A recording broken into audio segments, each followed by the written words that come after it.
its thing. Oh, I'm just doing my thing on my desk, and oh look, a plague marine. Hi guys, welcome to another episode of the Discussing Resilient podcast. Another live episode as we've continued doing these, making it more of a thing, I suppose. Got all three of us back. Me, myself being one person, not two. Me, Dave, and Aiden. So it's a bit of a, well, I suppose we're going to have a bit of a general sort of discussion about where Death Guard are in the meta, see how they're sort of, how the faction's doing and how the meta's evolving and where we may slot into it, and how we can maybe sort of adapt to sort of match it. And then, link into that like a bit of a recap on the Leeds Super Mage that me and Aiden both attended. And then just, general Death Guard discussion. Obviously, there's a potential roadmap coming from JW. Well, the roadmap's been confirmed. We could potentially be in it. But yes, I don't know. Dave, do you want to jump in next, or? Yeah, it's good to see the three filtheteers are back together again, as always. So it's nice that we're kind of back into, as Morton said, the entire team. But I'm glad we've kind of got back into this rhythm.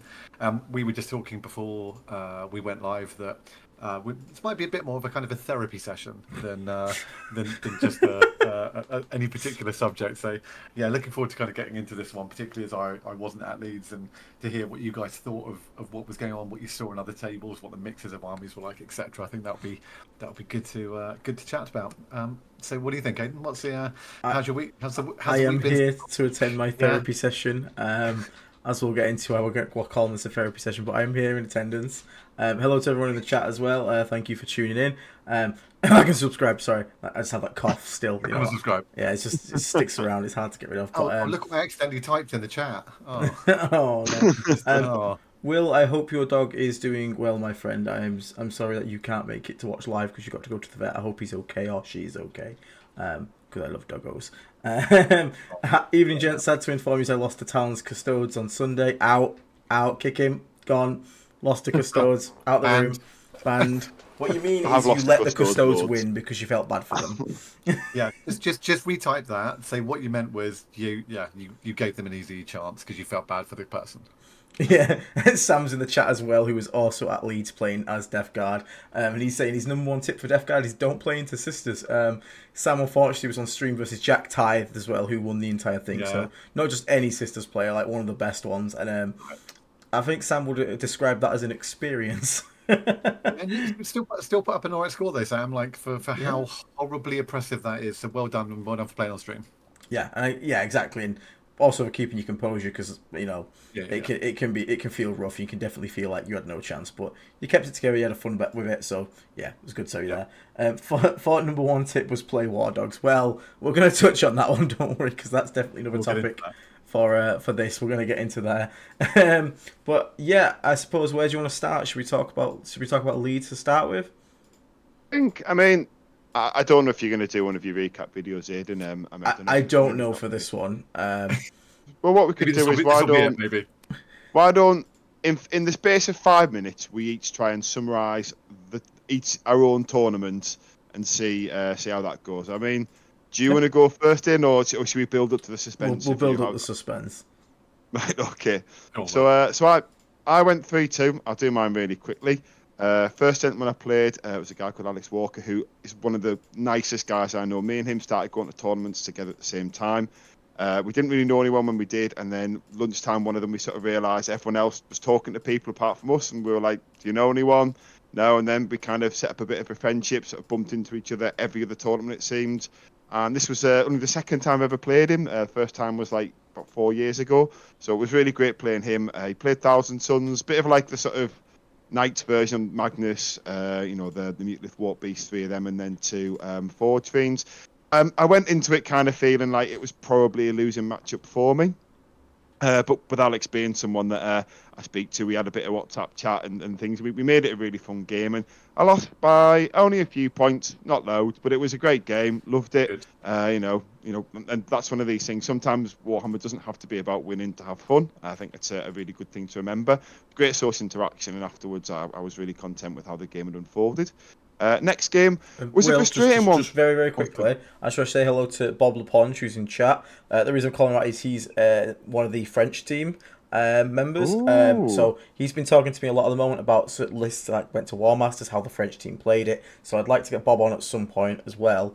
Is he the So Death Guard player, or does he he wasn't the run... player, but he's part of like their whole discussion there. I think the player was he was one of their players in the War Master GTs in the singles event. I don't know if he played for the team himself, but he's definitely one of the Death Guard consultants because he's a Death Guard sort of like one trick as well. So hello to you, Bob. And again, Bonjour, Bob. Ça va? yeah, we'll hope to have you on soon, mate. So we'll sort that out. I can't do French.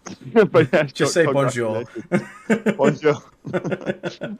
Go on. Yeah, might be good to get him and the actual Death Guard player on and do maybe them both together, kind of, hear about the games and things. Because I'm really curious in that Death Guard list, especially because Belgium obviously ran the identical one. I wasn't sure if Lee and BSL also maybe was part of the the sort of focus group that maybe came up with that list, which is a great list as a result showed. But quickly just going back to Leeds, I'll quickly finish it. Mine doesn't take an awful lot. Second game was a weird one. I think I misplayed a little bit. The dice kind of hurt me a bit as well. There's Purge the Foe, and basically I'd set myself up. I had to hold more on the start of turn 1. My opponent only got 1 kill. He didn't score anything on his cards. I managed to get 7 on my cards on the first turn. My second card's also good. Wow. But then 2 Predators failed to kill, 4 power armored dudes.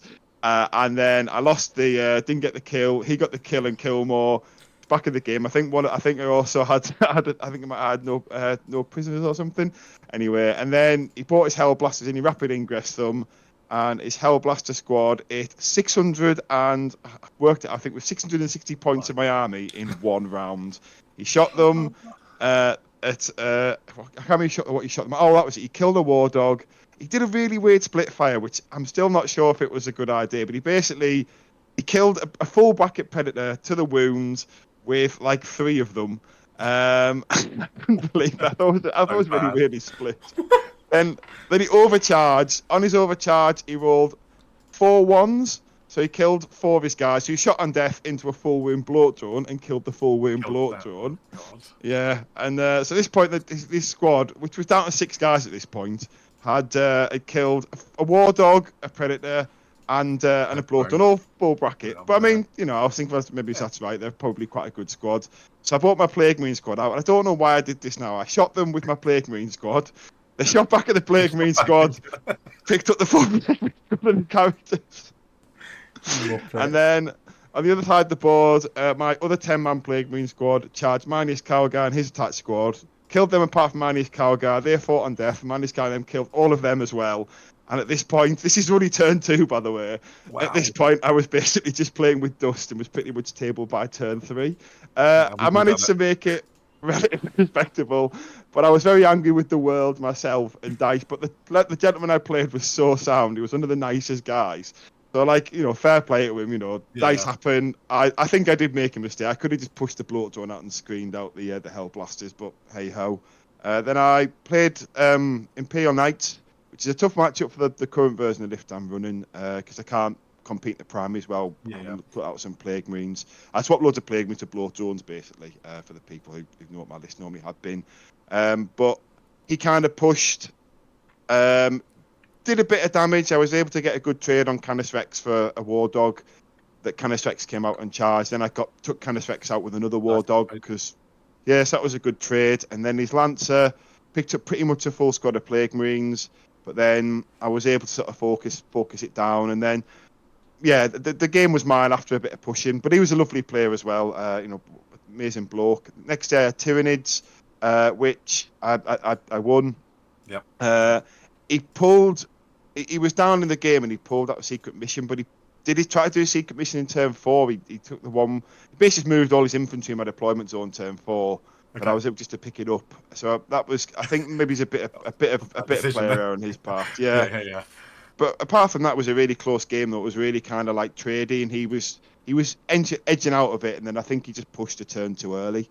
And then the last game I played, a lovely gentleman. I played Chaos Cult, the CSM with all the cultists. Yes, I saw your list was just, It was such a weird game. Like, I was kind of up on it. I think my list was quite a hard counter to his, But my God, those what they called the Curse Court is slap, and the fact they've got the blood surge thing. I set up like 3 bloat drones and 3 predators to shoot 20, but then I realised I was just going to end up in combat with them. And but then he was really smart because he only has to move towards me with 1, and he just wheeled the back of them around, so he only actually got to shoot with 1 predator. And then I thought, oh, I should have just put the bloat drones in. He could have come in them, and I could just use big guns never tire and shot them in combat because it wouldn't have made a difference. So stuff like that. He set like Nurglings up and Cypher on the middle objective, so he kind of neutered the second sort of 10-man Plague Marine squad. But because I anchored a point early in the game, and I think he was cagey's first 2 turns, I managed to win it by 7 points. But I think if we'd have played a 6th turn, I think he would have actually done me.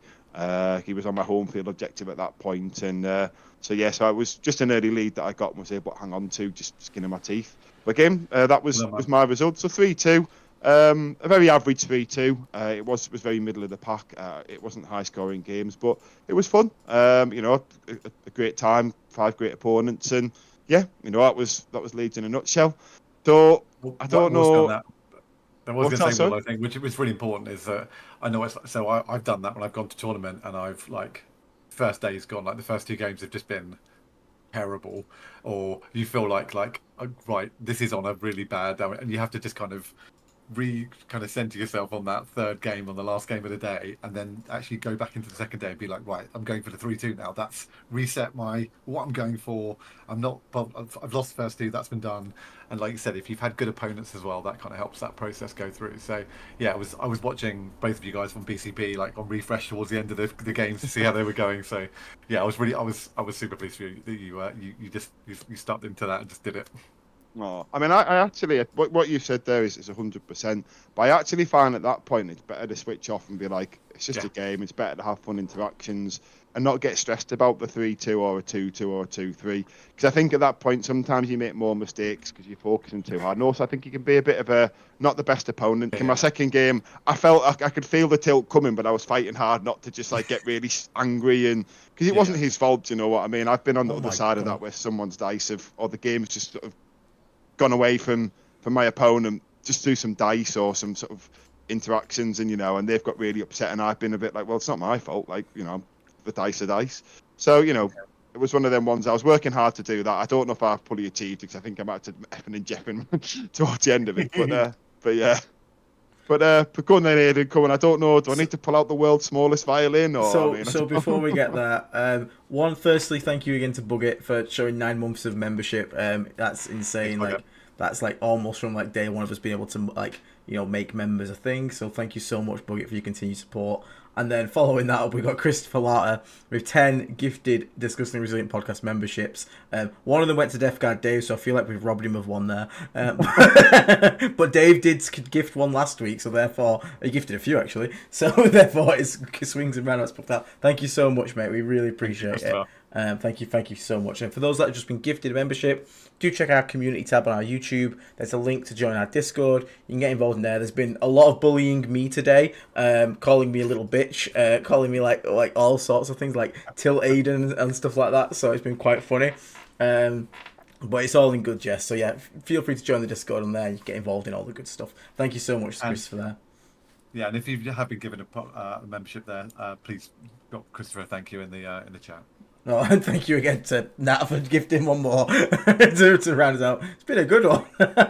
Thank you so much there. And back to Bob up here. He said, tell Aiden I've played the backdoor bloat drone. The French send their regards. So a while ago we were talking about tactics, and one thing we talked about was strategic reserving a bloat drone and coming in the back door with it. So we call it the backdoor bloat drone. And it's become I popped into the French stream and just been like, everyone's speaking in French, and I'm just like, backdoor bloat drone, and Bob's like, oh, I know who that is. So it's been quite funny. D squared. Yeah. So coming back to my event, so yeah, we went into day 1. I got Custodes round 1. People might not know, my nickname on the other Discord channel for Nurgle is Custode's Worst Nightmare. Because I just kill every Custode player I meet. I don't know why, the dice just hate them. And yes, we're against Custodes. Obviously, they're now sort of weakened. Okay, I'm going to say this now. Durability, they're a lot weaker. Output, though, they're a lot scarier. They hit real hard. Their entire army had 5 up lethals. versus everything. So it's like, okay, that's actually kind of scary. But it turns out that it doesn't matter. Basically, it was Terraform. Morty walked onto an objective, turn 1, with a bloat drone to put 9 OC on it. The max OC had in a squad was 8. And I was like, cool, come charge me. And he couldn't because he deployed too far back. Because again, he was respecting my distance. So we got a double Terraform because on another objective I put 10 fight first Plague Marines and they're not going to charge that. Yeah. So double Terraform, turn 1. And then basically we just like, from there, it was kind of like I could literally fall back and play safe, but we just pushed him. He traded into some bloat drones, but then we just jumped onto him with Mortarian Flamers, and yeah, Custodes died. He charged the 10-man fight first Plague Marine brick because he was hoping to tank it. I don't think he realised how much damage it can do, so I just popped sustained hits on the infected objective, and just cleaned out the entire 4-man shield guard squad. I was like, bang! 2 and lethals and 5s and 6s. Yeah, so it's like bang, gone, cleaned. So yeah, you not pop -1 and 4+4. You can't. It's not a thing anymore. It doesn't exist. I thought -1 you could take this guitar, couldn't you? Or is it attached character or something? Nothing. Gone. They lost all of it. And it wasn't Wardens, it was just Shield Guard, that squad, so I didn't have the Feel No Pain. And the good thing about Death Guard is you can force the Feel No Pain on the shooting and they don't feel good. Like, if you're against Blood Angels, you just sit and wait for the melee phase, because it's all damage is there, but our damage is actually quite evenly split. So, like, I surrounded this one squad of Wardens, like, do you want to pop the Feel No Pain? He's like, what's your shooting like? I was like, all these anti-infantry 2-up flames that are putting you on your invuln. She's like, yeah, best pop it. And then Morty charged in afterwards and killed 3 of them straight up because he got the invuln. It's like, bop, 4 damage each, which was quite nice. But yeah, that was a good game. Again, lovely opponent. Got 93 win on that one, so I was quite happy with that. Yep. Next game, we played against a Admech. I've never played against Admech this edition, so it was cool to go against Admech. And I walked to the table, and there is a literal 12-year-old against me. So now I'm also like a child bully. Apparently, bully. Yeah, beat up children. Very clear in the Discord. Yeah, apparently I beat up children now. So, but I will tell you right now, this kid called Griff, he plays for Leodis Games. That kid can play. I'll give it him. Like, I have played much worse opponents than that kid. That kid actually did a good go of it, and with Admech as well, it was cool. I had a lot to learn. I didn't know what it did, so I was like learning as I was playing. He made one crucial mistake basically at one point where my Lord of Contagion managed to get into his Breacher squad. The Breacher squad's like 350 points. They're all 3 wounds with a 6-up invulnerable and a 3-up save. We know what happens when the Lord of Contagion connects to that kind of unit. Bang, he killed the entire thing on his own. So Got that was nice. That kind of flipped the entire game. The Flamers are really good versus Admech infantry. So yeah, but he still got, I think it was 100 points to 73. So he still got quite a lot of points out of it, and he played well. And the best thing is his attitude. Like, I had worried because like I've played against younger players before, and sometimes they can get upset because the kids, at the end of the day, they can get upset about things. But he had a moment when I killed all his breaches, and his face looked like he turned to frown for a second, and then he just something clicked in his head. He was just like, oh well. And I was like, that's a good attitude. So I hope to see him in a few years kicking everyone's ass. So well played to you, Griff. Really fast question on Admech. Did you go first or second? I went first, actually, yeah. So did you get out of your deployment zone because of the rad effect in your deployment zone, or did you stay in and take a load of mortal wounds? So I stayed in it, and then round 2 began, and he went, oh, I forgot my army rule. I was like, what? And he's like, oh, I should have shot you with radiation. And I was like, oh, cool, just roll for it. I don't care. It's fine. Because the good thing is I had Morty there, so I was like, yeah, I'll just take battle shock on everything, because it took battle shock on my home, but it can't reduce my OC, so I still hold it, so I still sticky it. So I was like, that's fine. But honestly, the most annoying thing about that thing is not the damage it deals to you. It's the fact I have to use 50 dice before the game on all my vehicles to put wounds down. It was kind of annoying. But yeah, no, it's an alright ability, but it's one of those. It's kind of cute. I wouldn't say that's the best part of their army, definitely not. So then round 3, I got Admech again, which is weird. So this time, a bit more of a meta build, shall we say? So a lot more Vanguard, some chicken walkers with las cannons. Again, a big unit of breaches, which are horrendously scary. Sustained lethal full rerolls to hit. Gross.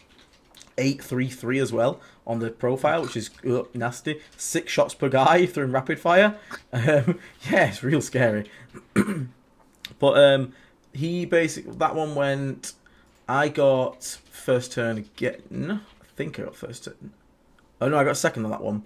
And he moved some horses up. Didn't really go for any like move blocks because I had flamers like overlooking like the open bit. So if we tried to move block, I'd just like overwatch it. But it kind of came down to just like both being a little bit cagey, and then he had a turn where he wanted to try and like he just like Mortarium like could be seen. He went out with the chicken walkers. He went out with a character that's like anti-monster 4-up and dev wounds. He basically exposed quite a lot to try and kill Morty. Morty lived on 7 wounds. And then basically I just was like, right, my go turn, and I just went back into him. And I took -1 AP, even though he has a lot of invulnerables. But cultists with -1 AP were just like running into Skitarii and just beating the ever-living shit out of them. Because again, they're toughness 2 when I'm near them. And now my cultists are AP1, so they're putting them on their invuln. So I had like 10 cultists run into 10 Vanguard with a character and kill the entire lot. I just beat them to death. I love it. I love it when cultists kill something. Yeah. Like, they walked out, shot the flamer, shot the heavy stubber thing, and then shot all the auto guns. Frag launcher, yeah. Yeah, killed like 5 guys and just charged in and beat the rest to death with their hands. And I was like, yeah. So that was quite cool. But yeah, that one ended a 96 to like 60 win. So really happy after day 1. I was like, cool. Now at this point, the top tables were looking a little scary. Obviously, I'm going to play someone else that's undefeated. There's still some decent matchups there, but at this event we had Josh Roberts, who was the best player in the world. There was a bit of an upset because Josh Roberts lost his round 3. So Josh Roberts is ranked best player in the world out of everyone, and he lost his round 3 in a mirror match. He was playing Hypercrypt Necrons versus Hypercrypt Necrons, and his opponent had a really weird list that had like double Monolith, double Doomsday Ark, Silent King, and then loads of like scoring units and stuff. And I was like, oh, well, I'm glad Josh lost because I really don't want to face Josh's list, because Josh's list was like 4 Catan, triple Doomsday Ark, teleport everywhere. I was like, well, Josh is out of it now, cool. Don't have to play Josh, cool. So I've only got the one chance to get that guy, and I can have a decent game against everyone else. There's like Jack Type, which I obviously don't want to play with his sisters, but you know. Pairings go up, and I've got the guy who's just beat Josh Roberts. Now, Death Guard have an anti-tank problem at times. That's worse when it's a toughness 13 monolith with 22 wounds, a 4-up invulnerable, and makes all your weapons hazardous whenever you shoot at it. Not great. It's even worse when those things are teleporting every single turn wherever they want because they've got Deep Strike. So you have to use a strat to give it Deep Strike. So we played it. And I already was like, I'm pretty sure I've lost this game just based on matchup. It's an army that moves 4 inches versus an army that teleports 1,000 points a turn. Everything's got everything's got horrific shooting profiles. He's got 30-point units that I can't outtrade because it's like a single locust destroyer. So I tried to go into it like an attitude of, okay, let's just score as many points as I can get, and we'll play for a 4-1 in the final round. So I unattached all my characters from the squads. Just because I know I wasn't going to need them. I just wanted to put them in reserve so they could come on board edges, be annoying because it gives him more targets to try and kill, and basically, oh my Jesus Christ.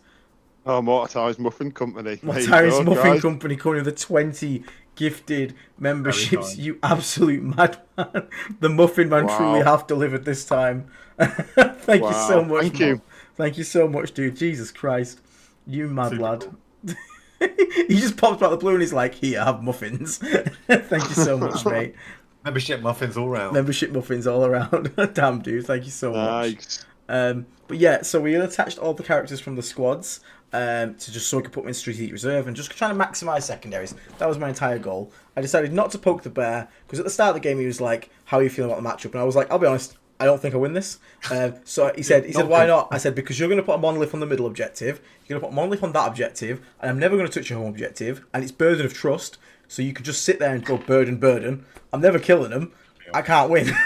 And he was like, yeah, that's pretty much what I'm going to do. And I was like, fair enough. So as long as he did that, though, and didn't push me, I could at least hold 2 objectives, burden them every turn, and just kind of like play for secondaries, which I did. So it wasn't a fun game because I was obviously running around. But one thing I will say to people as well, because Will touched on it before, my opponent rolled really fucking hot. Like, his death rays have sustained D3 and he was getting so many 6s. It was insane. Mortarion got popped in 1 turn and he wasn't even trying to kill him. He just killed him. Now, I didn't roll great on the 4-ups, but it really, I don't think it would have changed anything anyway. But one thing I want to talk about very quickly, just because Will mentioned it, is when my opponent was rolling those 6s, I wasn't being a salty little bitch. I was just laughing because the thing is, and we were talking about this after the game. I'm having the worst game of my life, but at the same time, he's having the best game of his life. So I've lost anyway. Like, I'm gonna be upset no matter what. So why do I have to drag his fun down?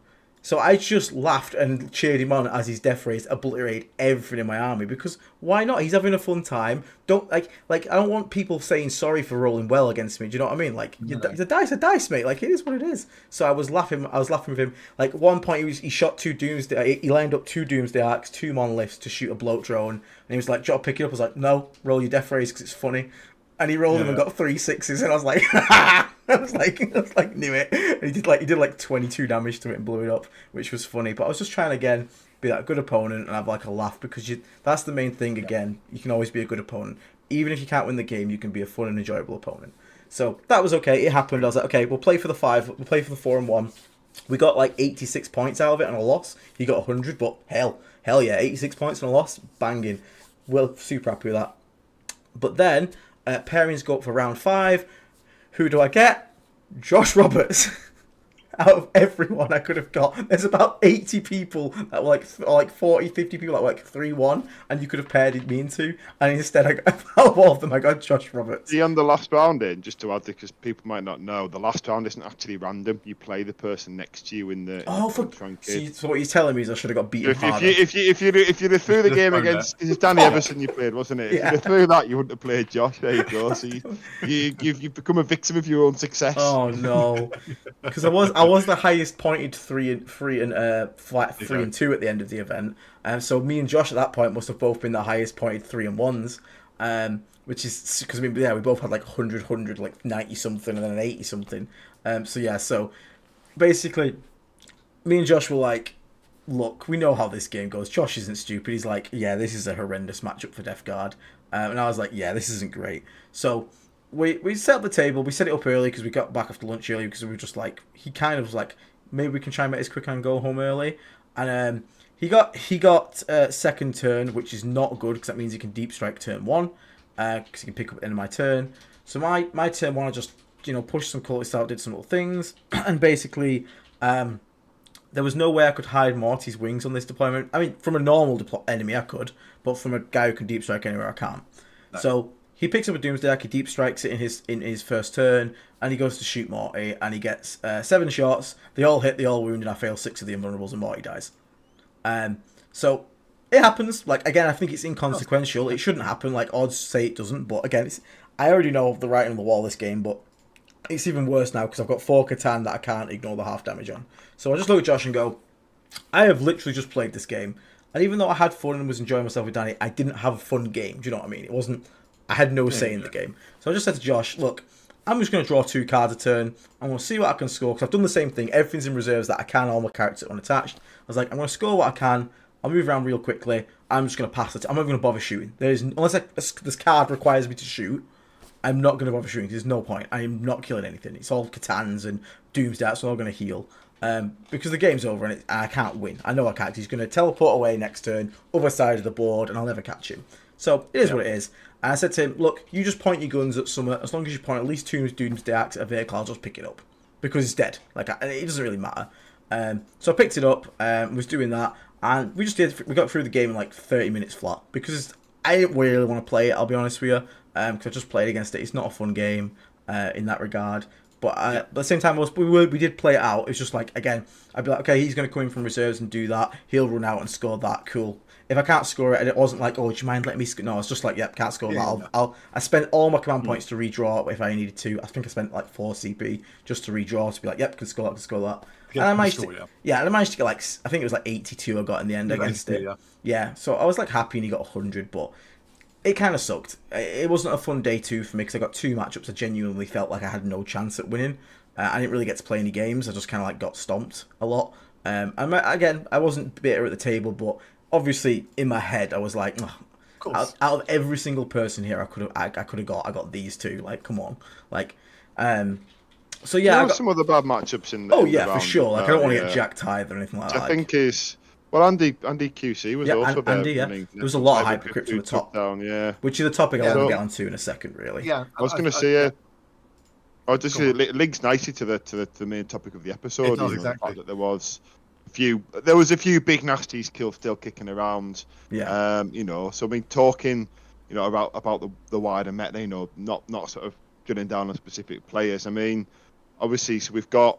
You mentioned Necron's Hypercrypt, Sisters. I mean, what are the other armies that we think are at the top right now? So just real quickly, just to wrap it up. So I obviously finished 3-2. Oh, sorry. It's all right, don't worry. Which is the worst I've ever done in like a couple of years. Like I always get like a 4-1. So I was a bit disappointed in myself. But at the same time, it made me realise, and it's a good reminder that in every tournament there is player skill, there is army selection, and there's also just luck, like the pairings luck, dice luck. So I'm trying, as much as I'm trying not to be upset, and I'm kind of over it now. It's like whatever, but it's when you're not used to it, it's like a bit like a shock to the system. So I felt like I'd let the guys down. I felt like I did bad for Death Guard to representation, all that kind of stuff. But it is what it is at the end of the day, and on to the next one. That's all we can do. But it had us thinking, and me and Will and another guy, Craig, who's one of our Infection Critical top list of the week, and Sam as well. We were kind of just talking about the sort of state of Death Guard, and that's kind of lead us into where we are now. So, Joe, ask your question again, Will. I suppose it's a good thing. So, talking about the wider meta on a whole, I mean, where do we feel Death Guard are, and how do we fit in, and how do we maybe sort of adapt, or is there a ceiling where it's hard, where the limit to what we can adapt to is capped? This is an interesting conversation, but I mean, so what are the big bads in the meta at the moment then? I mean, we mentioned two from Leeds, Hypercrypt and Hypercrypt Necrons and Sisters of Battle. I think Sisters of Battle are probably, I mean, Bringers of Flame is obviously the meta build, but I think probably all of them are better than they should be with the miracle dice mechanics and stuff that are out there. They're all very hard matchups. Well, Will, let me ask. If you don't mind, let me. So Aiden just got double hit with Necrons, right? By not just Necrons, but by good players with Necrons, and we both know what from your perspective, same event. What did you feel as playing a Death Guard list there? What was it that you felt? Was there any standout things that were obvious on the table in any matchups? You were just like, this is really struggling with this element of it, did you have any kind of feelings on that front? Me or Aiden, sorry. Yeah, you will, yeah. Oh, right. I mean, my Thousand Suns game felt very, very like I was up against it. I think the Chaos Space Marine game surprised me. I don't know. I think maybe I didn't understand the matchup as much as I could have done. And maybe my opponent rolled well. I couldn't work that one out, to be honest. But like I say, if there'd been a sixth turn, I would have come a cropper almost certainly. I was sort of I was being overrun at that point. But I don't know. I mean, I think one of the other armies I was going to throw in there, possibly also because of the WT showing with them, WTC, not because I played them, because I think there are stronger builds than the one I played. My friend plays what he likes, and I think that's Thousand Suns is what I'm leading to in a roundabout way. I mean, to Aiden's sort of point about Hypercrypt, so Andy QC, we call him QC as his initials abbreviated. The guy who took out the Sheffield GTs from Team Stonehammer. It's got to the point where he says in our chat he doesn't want games, he just doesn't want to play Death Guard. He thinks it's so one-sided. He learns nothing. He said he doesn't see how Death Guard can beat his list without taking just to beat his list. So that's his opinion on Death Guard versus. Josh Roberts shared the same opinion. Like when I said. He wasn't upset at all when I said I don't really want to play this, mate. He went, mate, I totally understand. He's like, this is not a fun matchup for you. So I think that is the sentiment. A good Hypercrypt player against Death Guard is like, you are at the complete mercy of them making a colossal fuck up for you to win. Yeah. I think sorry, Will, go ahead. No, the only time I've ever beat Hypercrypt was at tournaments, and it was on the lower tables where I think people weren't using the army to its full potential. Yeah, I mean, I agree. I think I think you're right. Someone's got to make a massive mistake to beat that. The other one I'd maybe chuck in is, and only because I played it only at club, and even then it wasn't. And no disrespect to my opponent, but he's not a big tournament player. I was playing a Tyrannus list, and it was all the big tier 11 monsters, 2 Malceptors, Tyrannofex, the big group of Zoanthropes with basically floating las cannon and stuff. And actually, although I wasn't playing a particularly meta list, this is one that's got the Rampager in it because you have to play a fixed list each time. It got to turn. I managed to get ahead and strangle the primary on it, but it got to turn 4, and I just said to him, "I'm now going to hide everything because I can't kill it. I can't kill your army, but I'm far enough ahead on points that I'm now going to hide, and I'm just going to let you score 15 on supply drop in the middle, turn 5, but you won't get any assassinate and you won't get bring it down anymore." But that list, as well, looking at it, was like, if I'd stayed and tried to slug that game out, I would have absolutely lost it because I couldn't kill it. And I think if you haven't got enough damage, it's a bit like Bob was just saying, talking about War Dogs as well. If you get, if you haven't got the damage output to play War Dog spam or Armiger spam, that's another list that can be pretty bad for Death Guard if you haven't got the damage to kill it. Yeah, I think that's fair. I mean, I played against Nids and had mixed results. I think we have a better game into Nids than what you would think. Absolutely agree. Because but of you the had Carnivals, right, contagions. to kill that kind of stuff quite effectively. Oh, 100%. I think the benefit we have into Nids, though, is because normally Nids are doing that whilst sucking up the primary, but we can stop Nids sucking up the primary and kind of, I think that's our benefit. But that doesn't mean it's a good matchup. I just think we maybe have a better matchup into Nids than some other armies who are sort of trying to deal with that toughness skew whilst also getting pounded on the primary. So, but at the same time, I played a practice game against Nids recently. They did a Shadow in the Warp on the turn. Every unit in my army, bar one Predator, failed it. Like, no word of a lie. It was. Where I was standing, I was holding him on the one where you can score 15 in a turn. I was holding him to 5, and I was going to score 10. And I went from scoring 10 to 0, and he went from scoring 5 to 15, and the game's ended there. It was a literal happened on turn 4, and we basically looked at it and I was like, even if I score everything now, and you're second, said, I can't win this, can I? Even if I get max on everything now, said you just have to score 10 on primary and 3 on cards and in one turn. And he said, you go on turn a second, I can't stop them getting 15. But I mean, this is a very by the by story, but this is what Nids have got. I think the problem with Nids is there's lots of different builds that can give you a toughness skew. They're also attacking the primary. So you can take, for example, in that list, I was thinking, should I have took the OC one? And I could maybe go for the big bugs a bit better, but then I would have got pounded on the primary. So it was kind of like a bit of a shit sandwich. Do we think CSM is still in there, by the way? I don't know. No, CSM's a fair game. I think that's fine. I mean, I haven't played against Raiders yet, so. So given we're gonna I think for the back end of this conversation, let me ask you two then. So and Dave, I saw your post obviously in the VT chat, so this is a little bit of a kind of preemptive one, but sorry, one more. Dark Angels. Dark Angels definitely need to be in there, possibly Blood Angels, but I think Dark Angels need to be in the meta armies. Anything I think that's still heavily infantry related, I think we're still fine into. I think it's still one double -1 or -1 to save. I think still deals with a lot of those guys, and our flamers deal with infantry so effectively. I personally don't think we've got that big a deal into heavy infantry, but that's kind of my view. I think I think the problem is, though, as we're sort of leading to, is the heavy infantry and the heavy vehicles. We struggle to tech into both. For example, I think we can have a game into Viper, Chris. Because that's part of answering my question. I want to give both of you guys. Sorry. No, it's good. That's exactly the kind of response I want to this question. Is to go in turn, but we'll go first because you started on that. I guess my question to you guys then is, and for us then, is about the title that's on this slide, right, of hitting the wall. Is we've got, don't get me wrong, our extra contagion abilities, our sickness abilities are incredibly powerful, and they're very strong, but they both rely on happening inside traditional phases in the game.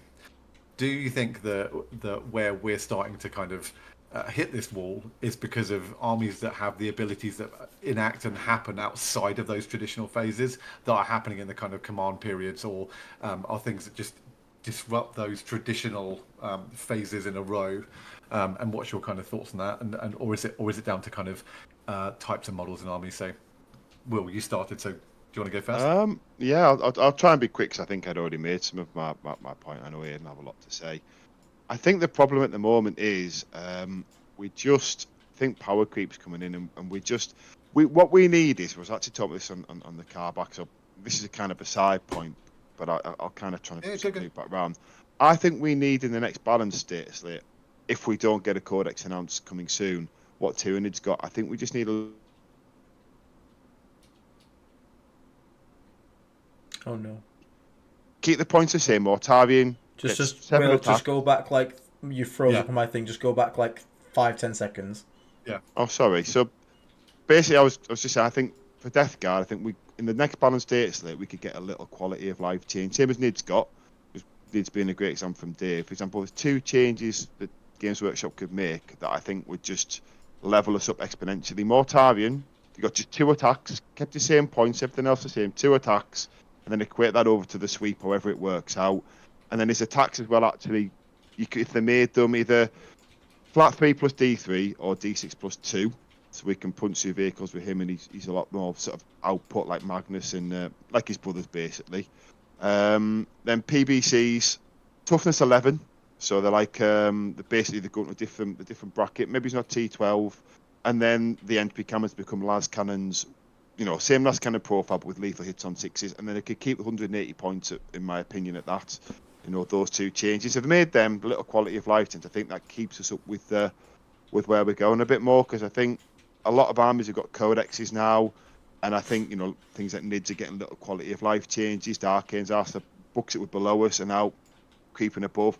I think power creep's just pushing us back a little bit, because we are a very linear army. We don't have any re-rolls. We're still slow on movement. We've lost a lot of the durability buffs. I mean, we've got a bit of a Swiss Army knife, but we lack damage. We lack anti-tank. And I think we might be back to the point where, like the list that Aiden did the video with Mortain and Rotigus, I think we might be approaching the point where you need to take skews. I don't think a balanced list, we're not good enough at anything. We're not balanced enough to sort of like just compete. Player skill obviously is still a thing. But I think, toughness skews in a particular way. And then just hoping that the matchup gods let you get the ones, let you get the matchups that are sort of favourable.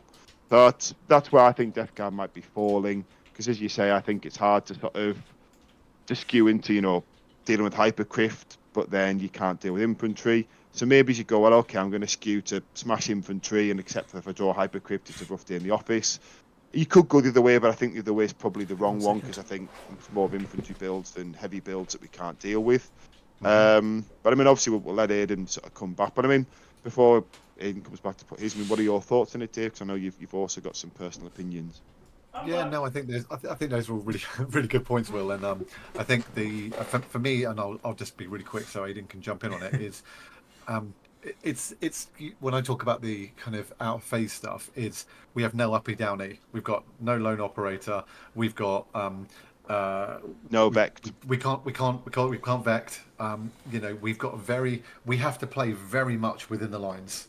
And I think there's a lot of armies now that are playing outside of those boundaries. Like, if you go second in your crons, that you can basically deep strike into your points deployment zone in turn 1. Yeah, with no fight on death as well. I mean, not the fight. We've got fight first, so I think fight on death is all over the place. Sticky objectives is all over the place. Uppy downy is all over the place. Reactive move is all over the place. 3-inch deep strike and 6-inch deep strike, all over the place. Still usage of stratagems for free is all over the place.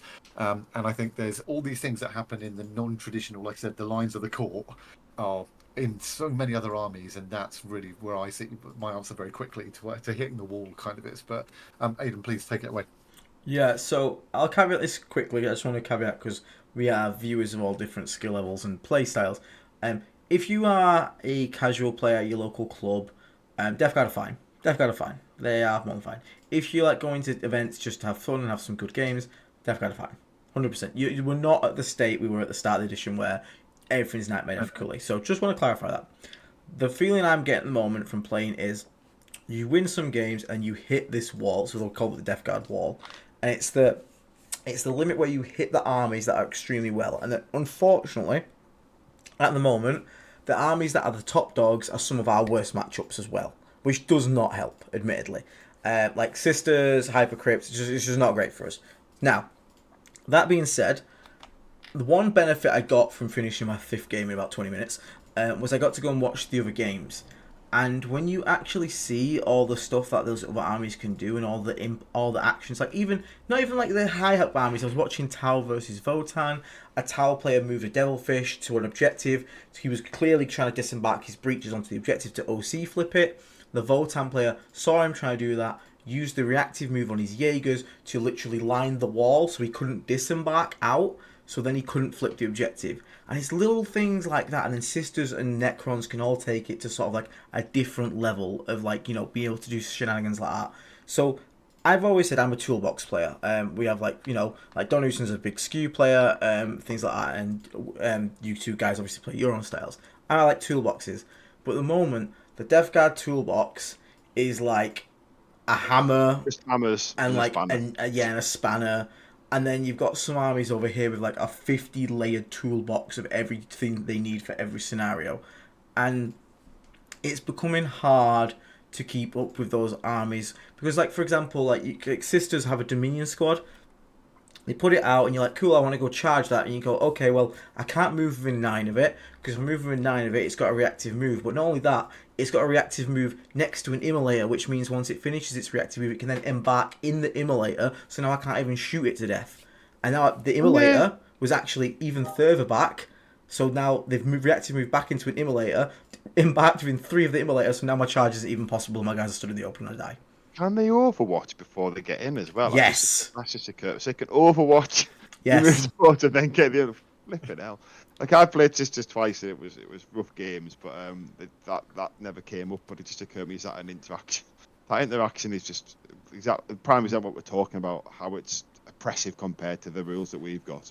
Yeah, and I think there is an essence of codex creep, and I don't think it's as blunt codex creep as it was last edition, but it's more like every codex that's coming out has given now the tools not in all the same detachment, but like certainly it's like more tools, and it's just like for us stuck on this very basic detachment which has no shenanigans. We are the most honest army in the game. We move our distance. Like I was speaking to Josh Roberts again, and I said to him, you beat Death Guard, use your tape measure. That's it. You use your tape measure, stay away, and you're good to go. Which is a bit grim. So I feel like Death Guard are hitting this point where you can probably get 3 wins, and then I'm talking about in a row. And then when you hit that thing where you're against the good players on the good armies, you are more requiring them to make a mistake than you are in control to win yourself. Even Tau's not a great matchup for us. It never has been, but now they've got loads of movement tricks and things like that they can do, which basically leads us to a scenario where, for me, no, God, I agree, Don. It's not as bad as Codex Creep of Knife. Like, it's more like toolbox creep. It's more like just the options are there that we don't have yet, and I hope we get some. We'll have to see. But the thing that I like, I see it this way. At the moment, it's very hard to make a list for Death Guard that can take all comers. It's just not happening. Absolutely. That's what I was going to say. Yeah. Because it's just you make yourself too weak to every matchup. Like you'll win the other matchups that you were going to win anyway, but when you come across the tougher matchups, you're just not going to win them. Like because you're getting stuff like double monolith, double stack, teleporting everywhere, or you could run into like the now 140 Black Templar list.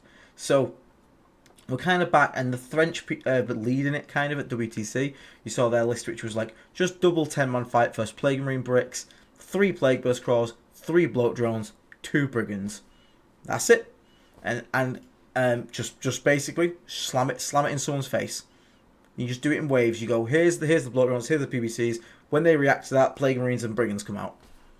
And that's about it. That's about as techy as it gets. And you can win. Is it Clement the Bull? I think it is. I know he's called the Bull. Their play did really well with it. Again, he managed to get like 3 and 2 draws. I think it was or 4 and 1 draw in the Singleton event. So it can work. And he battered like Chaos Knights and stuff. But you are kind of. I feel like we're being relegated now to we are much narrower on our field of play. You either go skew or you go like hyper aggressive into someone's face. And if they can't deal with you can bowl them over.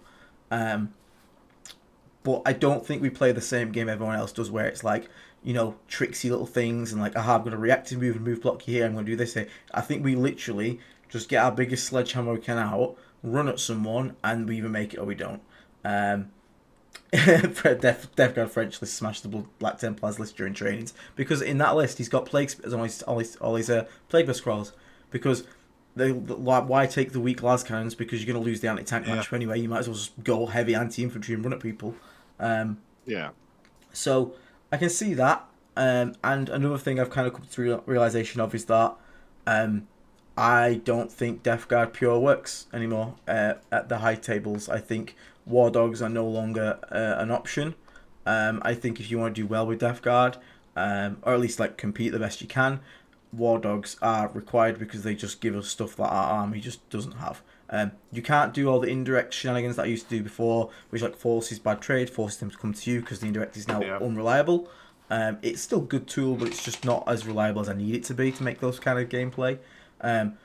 So the Brigands they bring you the really solid anti-tank. They bring just solid shooting platforms, reliable hitting on 2s, OC8. That's the main thing as well, and it's fast. And then Carnivor's the sort of the same thing. Carnivor's fast, 8 OC, move 14. It's just something we can't do, and it hurts me. I won't lie, but this week, literally yesterday, I ordered my first ever box of War Dogs because, sorry guys, I can't do it. I can't do it. Listen. I think it makes total sense, and I think that's I think it's completely true. I mean, you start going that we can't. If you can't compete with that bit, right, we have to change doing it. One of the things while you were talking about that, actually, about the reactive move and everything in the game, one of the things I actually just was thinking in my head that popped in was, it'd be really actually interesting if another aura ability became turning off any of that stuff, like as another debilitation. That'd be so good.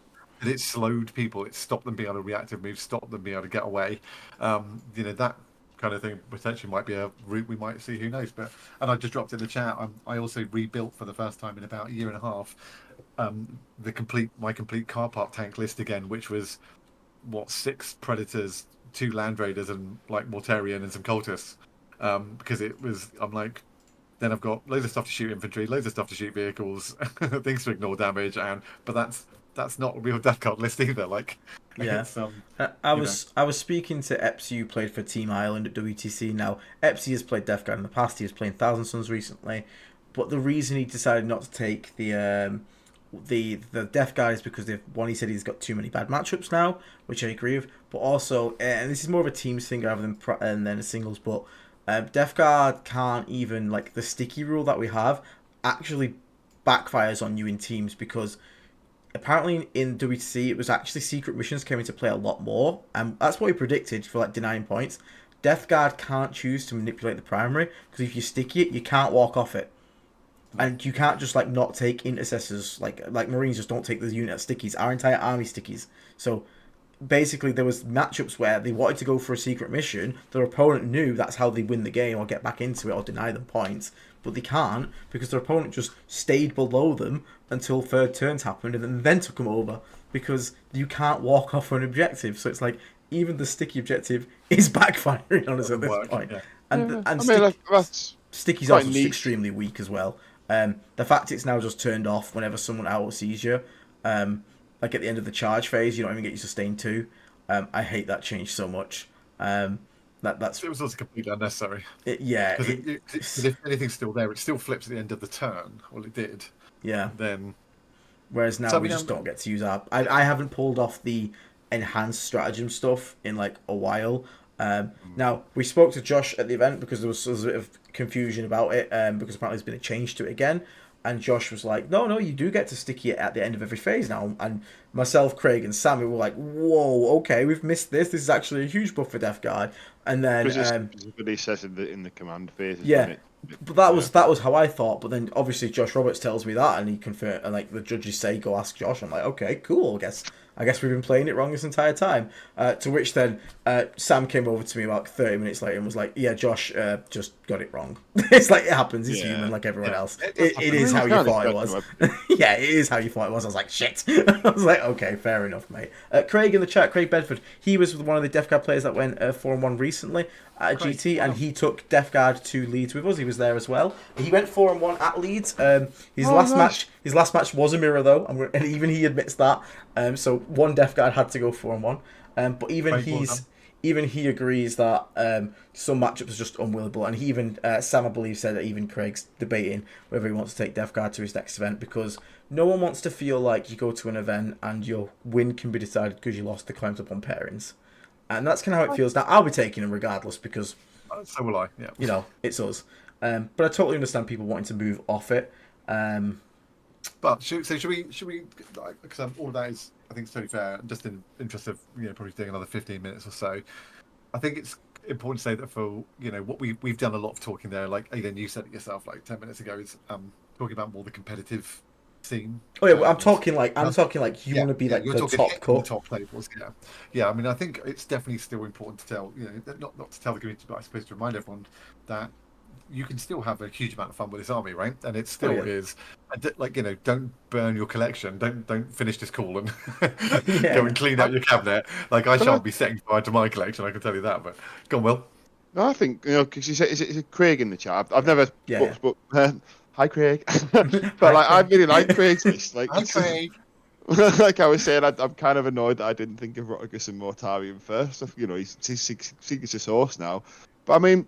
At the end of 9th, and I played my switch off the combat phase list with the 9-inch fight first and everything that was good at combat, and then just some knights shooting down the board. And I had a couple of 4-1s because I came into combat armies. I got lucky with the pairings, but then I had a couple of 2-3s, and I think even a 1-4 when I played when the guard code came in. All of a sudden, everything was gun lines, and I just had nothing. Like first turn, I'd even when first get to the middle of the board. Lose a third of my army.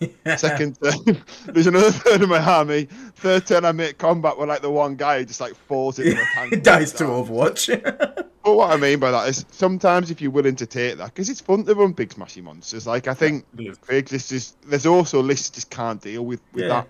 So I think you've got to sort of if you're happy to sort of accept that in the parents, which comes back to what we were talking about before with adapting the meta. Okay, this is a terrible matchup for me, but this one becomes favourable now with this particular build. I think that's another option.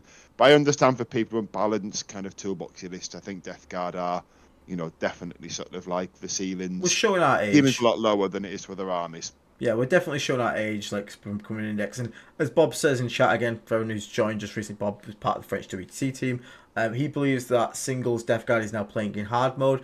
In teams where you can sort of pick your matchups and whatnot, they can be good because but I think when you play into teams, even Death Guard there is mainly looking to take bad matchups and draw them, because you can definitely pull out draws or keep the I scored well in my losses. I got 86 and an 83. You can do it. Yeah. You can definitely get good scores in it, but there's definitely matchups that you just 100% need to avoid, and in singles you don't get that choice. But yeah, for everyone else that's playing again at any level. A lot of the armies feel fair game. You put me into most armies, fair game. I'm happy to play against that. It's just the cutting top edge, and obviously as you get to the top tables, that's where the best armies are. So it's just the best players. And the best player, and that's the worst combo. It's the best players and the best army. I could probably be an average Hypercrypt player with a more normal list, but when I'm running into the weirdest skew things ever, double monolith, Doomsday Ark, Silent King, played by a really good player. You shared that list, and I just looked at it I can't remember where it was, but I looked at that list on my phone, and I literally swore out loud and was I pulled that pair up on my phone, and I was like, I've lost. Yeah, exactly. I looked at it for a second, I was like, yeah, game. I was like, GG. Can I summarise the Hypercrypt builds? Please, really nice, because we did this, we were talking about this in the car. Imagine if the Imperial Knights Codex comes out and there's a detachment in it that says you can pick up 3 Imperial Knights at the end of your opponent's turn and redeploy them 9 inches away at the start of your turn. Imagine the absolute outrage that people would have about how busted that rule is. I think the problem with the Necron Hypercrypt is in the next balance state, they just need to say you can't do it to vehicles, and all of a sudden Hypercrypt is fine. I want them to keep vehicles because it's all about the monolith, but I just want it to have a caveat hey, it's 4 units or 2 vehicles or 1 Titanic vehicle. No, just no vehicle. I just don't think. I think that's the problem. I think it's this. You reckon? Yeah, I just don't want to go too hard and kill it, but I'd like to see. No, but it can still deep strike in 9. It just can't. You just can't pick it up and put it down. True, yeah, it does innately have deep strike. Yeah. Yeah, that's what I mean. I just think it's uppy downy, because the other thing that we talked about, Necrons also have the ability. So say you bring in. So say when I play against Necrons now, the last time I did it, I reserved all 3 Predators to bring them in because I know I have to just focus fire down one Doomsday Arc, and then say the Doomsday Arc lives on 2 wounds, he picks it up, he puts it down in cover, and then spends the next 2 turns putting D3 wounds back on it, and then it comes back out turn 4 with 7 wounds again. It's back in its top bracket, and it's another problem. Like, that mechanic with the up and down is not okay. Like, go back to Imperial Knights. Imagine if Imperial Knights did the uppy downy and then also D3 wounds every turn and could do that. So you leave your armor go on 1 wound, he disappears for 2 turns, comes back on 7 wounds. I think it's a design space that was overlooked. I think Hypercrypt was meant with more kind of like scarabs being infantry and stuff, yeah, you know, because they've got a lot of like medium-sized constructs that aren't vehicles, like Scorpex and stuff like that. Yeah, Scorpex race, they should still get it. You just because I mean, Scorpex is still a problem, arguably, if you can just bring them down, always have a line. But obviously to trade, then it's like I'm going to bring them down. They're going to shoot.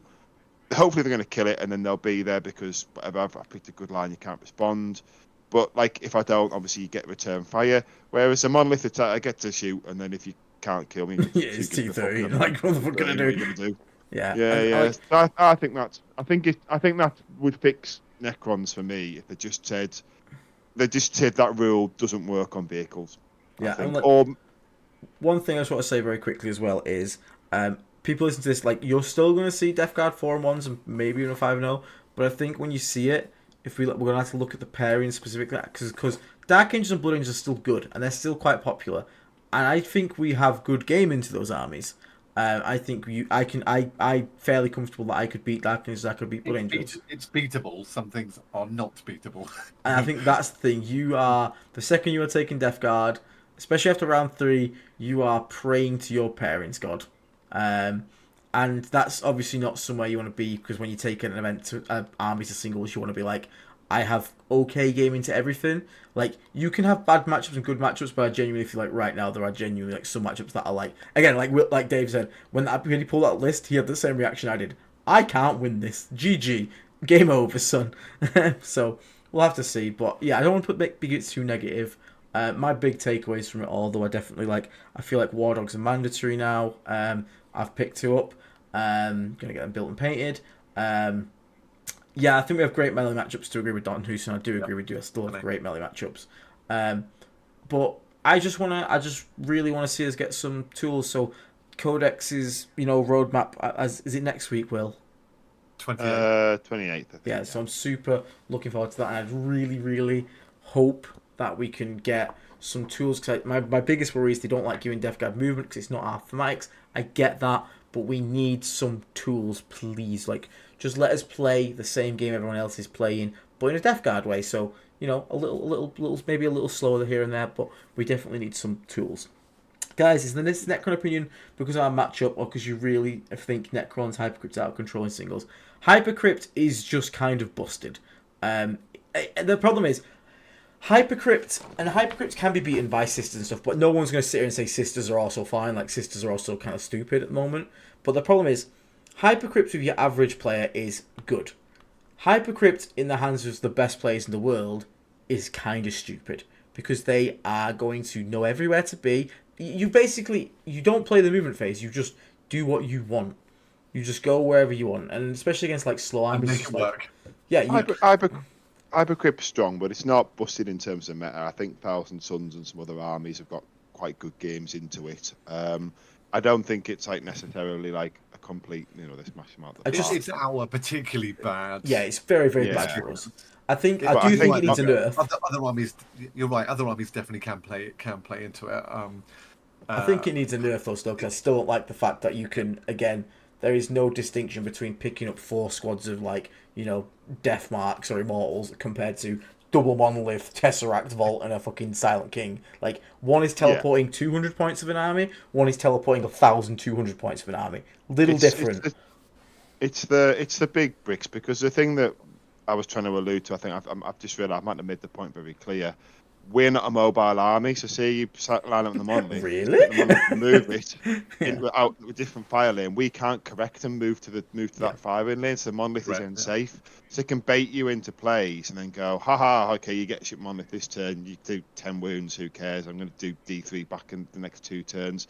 Moves a different fire lane where you can't pivot with your Predators or whatever you were going to do, or you kind of, or can't get there now. I mean, not the kind of with kills anyway and reliable dice, but I think that's part of the problem and why I don't think vehicles should be allowed to, because you need certain guns to shoot down those targets, and we can't pivot, and we're not reliable enough to do it in one activation, which I think is what my take on it is anyway. But other people and other armies have got different game into it.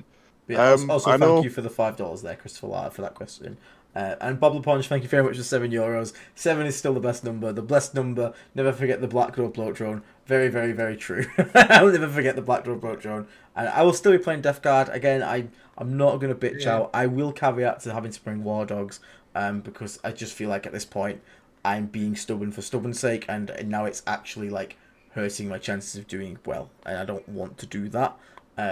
But I will still be playing Death Guard, so don't think like we're gonna unlike certain traitors. Sam sent me a picture of building the Silent King yesterday, so that was some of us are loyal here, some of us are traitors. That's not a Death Guard. I bought a 1,000 Suns army on cheap the other day, so I've been doing them as a painting project. Don't know if I'd ever take them to a tournament. I've also have a CSM army and a Nurgle Demons army and an AOS Magican army, most of which is just on the sprue. I get excited by it all, spend 2 weeks painting like one unit, and then it all just goes in a cupboard, and I just keep playing Death Guard eternally. So like I say, that's just a by-the-by thing. But I was going to say, talking about buying models, though, if you are buying models, obviously we are affiliated with Element Games. There you go, see how smooth was that? Obviously, if you are doing, we get affiliates, so please just go Element Games you would normally, especially if in the UK. We might try and get some affiliate ones in other countries, but you just click on the link, go Element Games if you shop there anyway. Buy what you buy, it doesn't cost any more, it doesn't cost any less. Just for every £1 you spend, we get a little kickback to the channel. It just helps us keep things running, and obviously goes to Aiden's War Dog funds, so we can buy the Chaos Nighttime that he's clearly beginning. So, but obviously, there's other things that we talk about. I mean, I can always never quite measure contagions properly. I mean, is there any way I could go and buy such a contraption? Well, did you know there is actually a contraption available from our other sponsor, Saltire Games Etsy store? They will provide you with a lovely set of disgustingly resilient gaming aids, and you can use promotion code NURGLE to get 10% off your order and give some kickback to the channel. There you go. And Dave, I mean, I'm forever screwing things up. I mean, like I say, for example, if I'd have knew what Hellblasters can do, would I have shot them or would I have charged? I mean, if I wanted to get some coaching, where could I go? Who could help me? I think, Will, there's somebody who could help you stay 24.1 inches away from Hellblasters, and that person is probably Vanguard Tactics. So in our description of the video as well, you'll find a couple of links to our friends at Vanguard Tactics, who, as I always say, Aiden and I play for, and Will should consider at some point. And they have both a start playing course. They have a channel with loads of free content on it. I think they're doing 3 bat reps a week now, which you can watch for free. They have members lounges. They have an academy, which is going to be opening up again soon, where if you are new to 40k and you want to play with and learn from a group that consistently performs top 2-3 teams in the world consistently, and Stephen Box, who runs Vanguard Tactics, Aiden, you were on the next table with him. I think he actually finished 3rd at least. He did finish 3rd, yeah. Which is good. So lovely guy, great company, all about sportsmanship. If you want to learn 40k, that's a good place to go to. And I think the other important thing to say is like, comment, subscribe. Guys. That really helps us. It does really help us. So guys, I don't know if you noticed, but 6.24k subs now. So yeah, a big thank you to everyone. This is it's amazing that it keeps growing. I'm just saying, Red Path, we're getting pretty close to catching you up on that. Just saying, Red Path, just proving that. You're going to become the Green Path. Yeah, Nurgle followers more dedicated than World Eater followers. But yeah, we're probably going to wrap it up here, guys, because we don't have too much time tonight. People have some other commitments and whatnot. But we just wanted to have a quick recap again, just so we can quickly just cover this again. Don't be feeling too down. Don't be feeling too sad. Yep. We're talking about trying to push the top tables here. We're not talking about just going to the event, being able to play and have fun. We're not at the start of 10th edition Death Guard, where it was like literally miserable to play every single game. We're nowhere near that. It's just not the codex creep, shall we say, but like it is a bit of codex creep, but it's not like power creep. It's just like tool. It's weird, but you're definitely starting to notice now. Like we are feeling dated, a little dated, and I am very it's more eager. rock paper scissors. I think yes, is probably the best analogy. Yeah, we're very at the mercy of rock paper scissors. And I'm looking forward to our codex. Hopefully, the codex roadmap next week on the reveals, which we will obviously all be reacting to. I'm sure we'll be on here to talk about it, especially if we're in the codex roadmap. And yeah, we'll hopefully get some good news soon. But for now, as we say, we've got to stay rotten. We've got to be the unbroken blades. We've got to be disgustingly resilient. We'll still be here. We ain't going anywhere, so don't worry, guys. We'll shield words. We'll still keep trying to give you the best advice we can. I'll try at least War Dogs, get some game practice in. We've got London coming up at the end of next month. I'm hoping to go to a little RTT soon, get some practice in with them, and yeah, we will keep at it. We'll keep fighting the long war. Nice. And one more thing before we do the proper signs, just before Dave jumps in there, I think because we're kind of back on a regular schedule now, kind of fortnightly, we'll try and do them about 7:30, 8 o'clock every other Tuesday, so not next Tuesday, Tuesday after. For the people who are tuning in live, put them on your calendar, save it in your phone, when you're liking and subscribing, of course, and hopefully that way you'll be able to join in, speak in chat, and get more involved in the episodes. Just wanted to throw that in there before we did the sign off. Oh yeah, and very quickly, because I've also just been reminded, Space Marine 2 is going to be coming out very soon. September the 9th. I want to know if chat wants to play some multiplayer, because I am more than up for. We'll be on it. We'll be playing some. Maybe if we all three of us we can do the co-op campaign and stream it. That'd be great. Yeah, definitely. That'd be awesome. But then we get some multiplayer games in. I'm trying to challenge Blood Angel Commander, who is the Blood Angel Spirit channel, to get some of his followers to fight some of our followers, and then win is obviously the best Imperium or Heretic. So we'll see. That could be quite fun to do. But yeah. Also, I think I've convinced Stephen Vanguard he's going to buy either a gaming PC or a console so that VT can play against us. As well at some point, so we'll do some loyalist Marines versus our playing Marines. That would be cool. And the only thing I was going to add was just given everything we just talked about, I will be at an RTT on the 7th, and in our next stream, I'm going to get the guys to basically craft based on recent experiences and everything, what list I should take. Yes. And I'm going to play that at the event, so we'll do that in the next stream. And very quickly, as for upcoming content, Perfect Plague Dark Angels has just gone up. We're back to doing Perfect Plague series, so check that out if you want to learn how to beat Dark Angels. I'm going to be interviewing two of the fellas that won GTs over in America tomorrow, so that'll be up later this week. And we're obviously going to have another episode of Infection Critical, which is the best FL list of the week. And I will be doing a Plague Surgery stream this weekend. Even though the new World of Warcraft expansion is out, I will put an hour aside to make sure you guys get the content you deserve for supporting the channel. So I'm such a hero that you paid me to do this. So blesses upon me, 1,000 poxes rain upon me. And yeah. So, Will, do you want to say the magical words and lead us out? Yeah, like and subscribe, guys, and I'll catch you in a fortnight if I don't jump on any of the screams in the middle. But yeah, streams in the middle. But yes, I'll say bye to me, and from me, and leave these guys to do their thing. Yeah, so from me, again, I'm going to go get some more therapy right now, eat some ice cream, some Ben & Jerry's, cry into it while I build my War Dogs. So, yeah. Oh, Hobby Hangout streams. Let me know if you want them as well. I'm going. Goodbye, everyone. Stay rotten. Over to Dave. Stay rotten, everybody. Yeah, no, stay rotten, everybody. Thanks again for joining us. It's always a pleasure to hang out with you guys, and we'll be back very soon. See you later. Thank you very much.